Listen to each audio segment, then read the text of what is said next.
कान खोल करके सुन लो, ये जो संविधान इतना महान बना है, इस संविधान को बनाने के लिए जो संविधान सभा थी उसमें 80-90% से भी ज्यादा, 80-90% से भी ज्यादा सबके सब सनातनी थे और उन सनातनियों ने इतना उत्तम संविधान बनाने में बाबा साहब आम्बेडकर का साथ दिया है।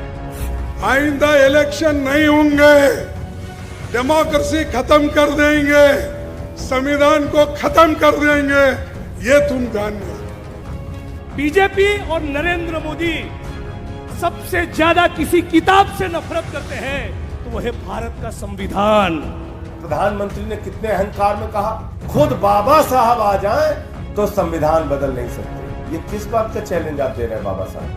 क्योंकि जब चुनाव खत्म हो जाएगा, आरक्षण खत्म हो जाएगा, रसिया के पुतिन का राज हो जाएगा, किम जोंग का राज हो जाएगा, तो क्या जरूरत है चुनाव कराने कि हिंदुस्तान का संविधान जिसने इस देश के गरीब लोगों को भविष्य दिया, सपने देखने का हक दिया, उस संविधान को हिंदुस्तान के गरीब जनता से के हाथ से छीनने के लिए यह मैच फिक्सिंग की जा रही है।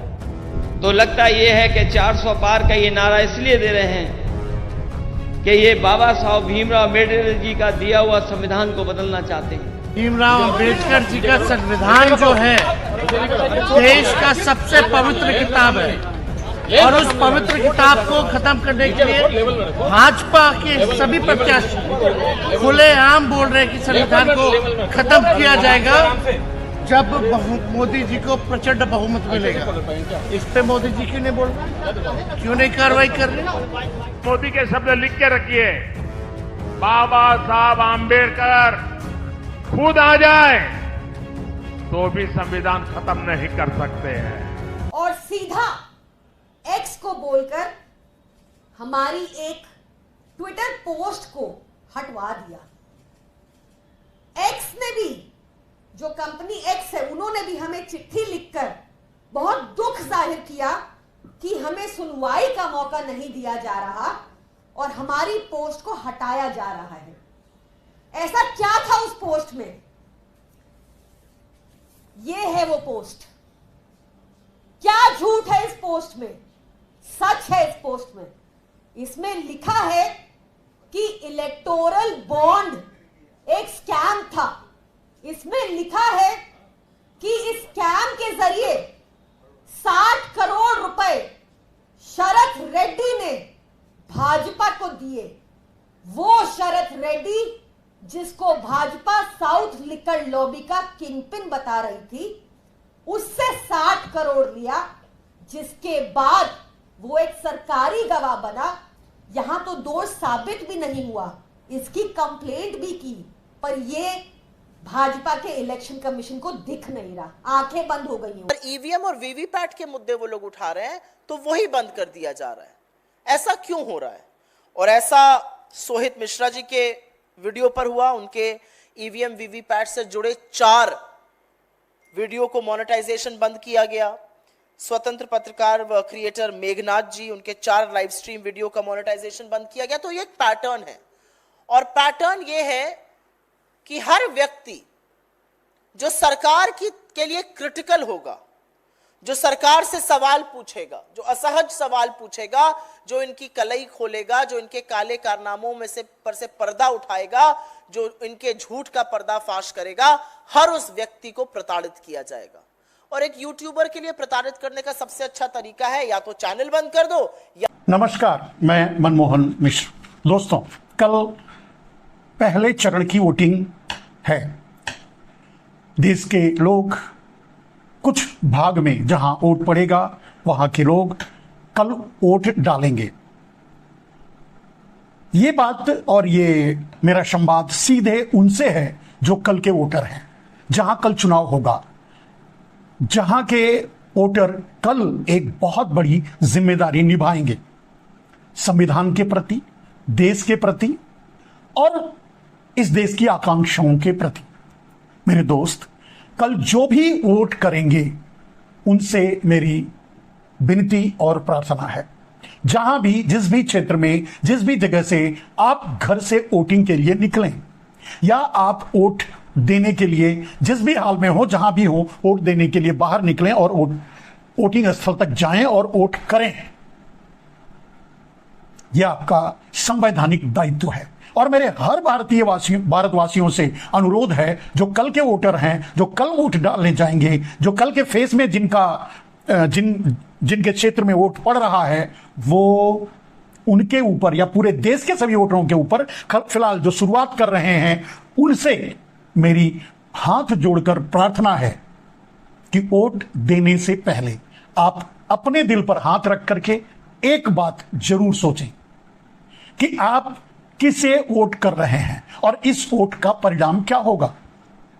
मेरे दोस्त, संविधान खतरे में है, यह एक नारा बन चुका है आज पूरे भारत में।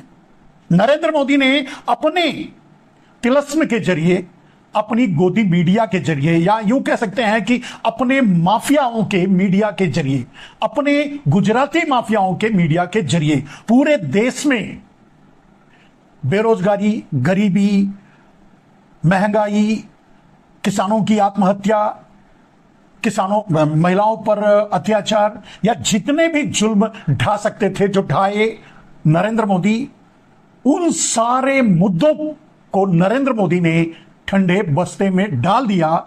अपने गोदी मीडिया, माफियाओं के मीडिया से ठंडे बस्ते में डलवा दिया या कूल बॉक्स में डाल दिया या खत्म कर दिया। ये आप महसूस कर रहे हैं। आपकी सबसे बड़ी समस्या आज महंगाई है, आपकी सबसे बड़ी समस्या आज बेरोजगारी है, आपकी सबसे बड़ी समस्या आपकी गरीबी है। जो 80 करोड़ लोग 5 किलो अनाज की भीख की लाइन में कटोरा लेकर खड़े हैं, सबसे बड़ी समस्या वो है। सबसे बड़ी समस्या महिलाओं पर अत्याचार है, सबसे बड़ी समस्या देश तोड़ने की साजिश है, सबसे बड़ी समस्या चीन के देश में घुसकर बैठने से है। ये सारी समस्याओं को नरेंद्र मोदी ने अपने गुजराती माफियाओं के मीडिया से ठंडे बस्ते में डाल दिया है। लेकिन एक मुद्दा नरेंद्र मोदी ठंडे बस्ते में नहीं डाल पाए, वो है देश के संविधान पर खतरा। नरेंद्र मोदी खुद एक खतरा बन चुके हैं देश के संविधान के लिए। अगर गलती से नरेंद्र मोदी फिर से प्रधानमंत्री बने तो आगे जिंदगी में कभी चुनाव नहीं होगा।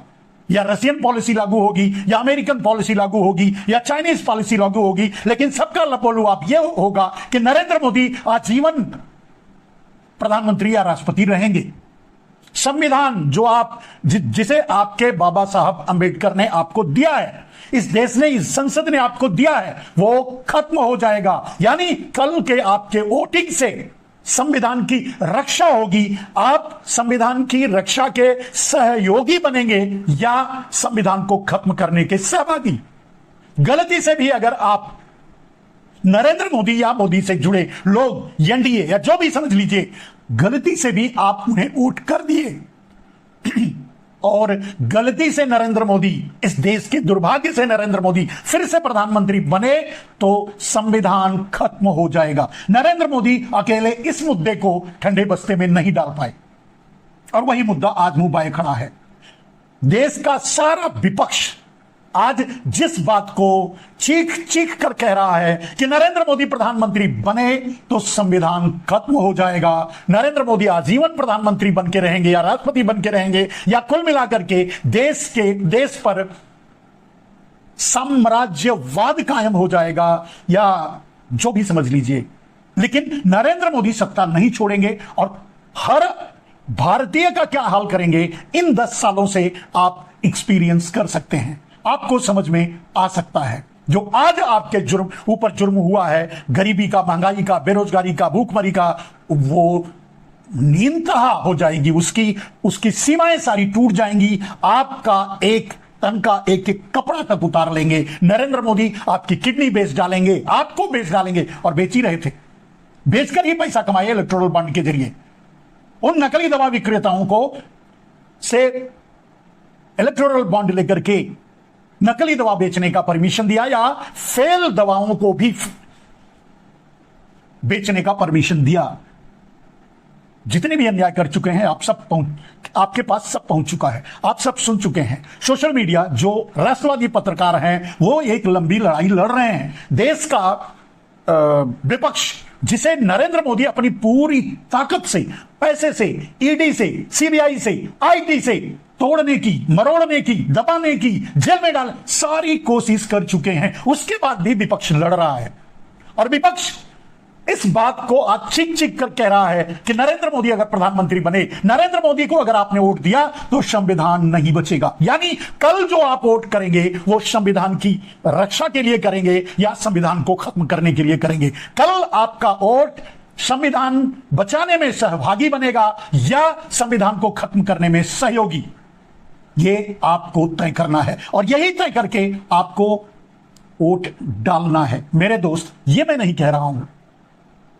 आज 5 साल से 2019 का चुनाव, जब चुनाव की सुगबुगाहट, यानी समझ लीजिए कि अक्टूबर, नवंबर, दिसंबर 2018 जब चुनाव के बारे में चर्चाएं चली, तब से और उसके बाद से जब पता चला कि कुछ लोगों का नरेंद्र मोदी ने टिकट काट दिया, जिनका नरेंद्र मोदी ने, जैसे साक्षी महाराज जैसे लोगों का, जिनका नरेंद्र मोदी ने टिकट काटने वाले थे या टिकट काट दिया था, वो धड़ल्ले से मीडिया में आकर ये बात बोले थे कि नरेंद्र मोदी संविधान खत्म करना चाहते हैं, वो चाहते हैं कि वही अकेले आजीवन प्रधानमंत्री या राष्ट्रपति बने रहें। यह बात नरेंद्र मोदी अपने संसदीय दल की मीटिंग में भी रख चुके थे 2019 के चुनाव से पहले। हालांकि इसका बहुत बड़ा विरोध हुआ था, जिसके कारण नरेंद्र मोदी इसकी चर्चा 2019 में नहीं करे, क्योंकि उनके जीतने की हालत भी नहीं थी और इसीलिए नरेंद्र मोदी ने पुलवामा करवाया।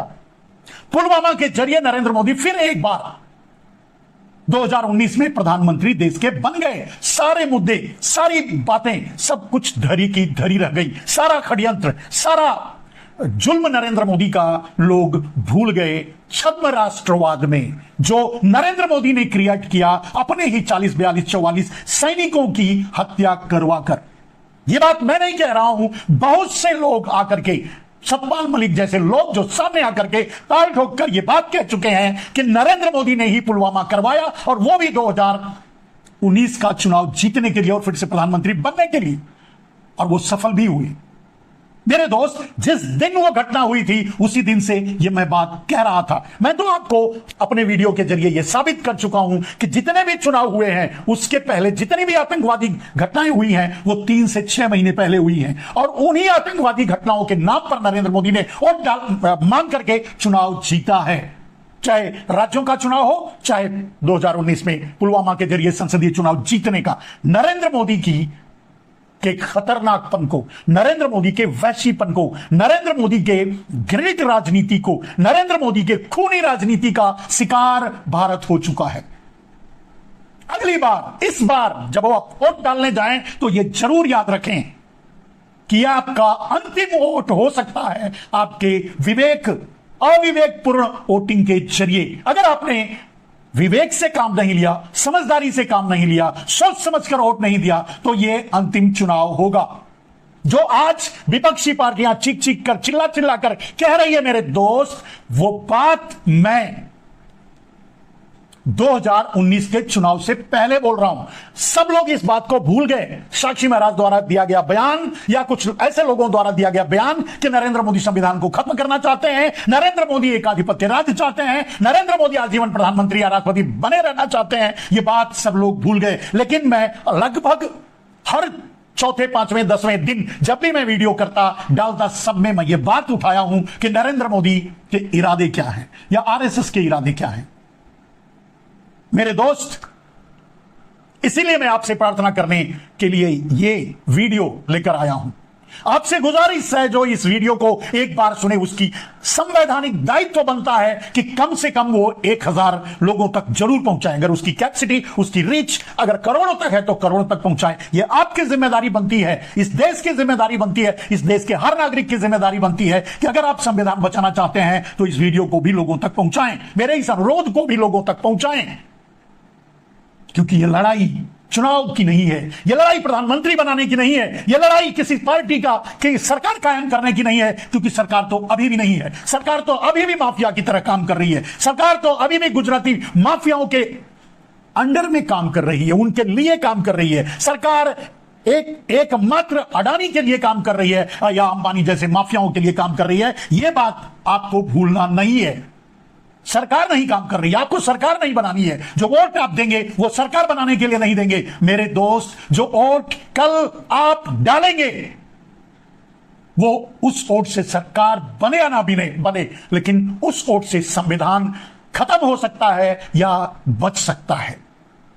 बाबा साहब अंबेडकर का दिया हुआ संविधान, हमारी आजादी का गीता, बाइबल, कुरान, इसे आपका बचाने की जिम्मेदारी बनती है। हमारा संविधान हमारे गीता से कम नहीं है, हमारा संविधान हमारे कुरान से कम नहीं है, हमारा संविधान हमारे बाइबल से कम नहीं है, हमारे गुरु ग्रंथ से कम नहीं है, हम जिस संप्रदाय से आते हैं उस संप्रदाय के न्याय के प्रति जो किताबें लिखी हैं उनसे कम नहीं है हमारा संविधान है कि हम आपसे ये बात कह पा रहे हैं। हमारा संविधान है कि कुछ तो बोल पा रहे हैं।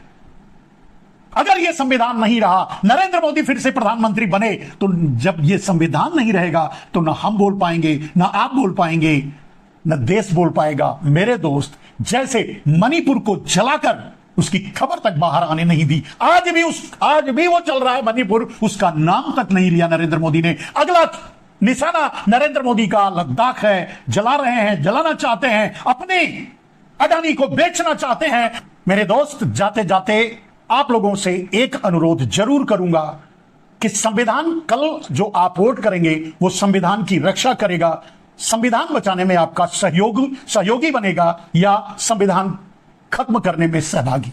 यह आपको निर्णय लेना है, यह आपको सोचना है। लेकिन मोदी के इरादे बहुत खतरनाक हैं।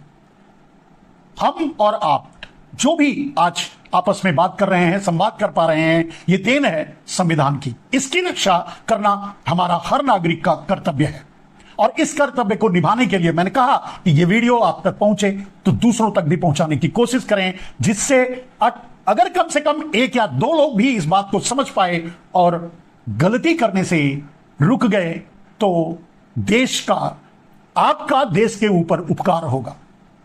आपका इस राष्ट्र के प्रति दायित्व बनता है, आपका कर्तव्य बनता है कि इस संविधान की रक्षा करें। नमस्कार।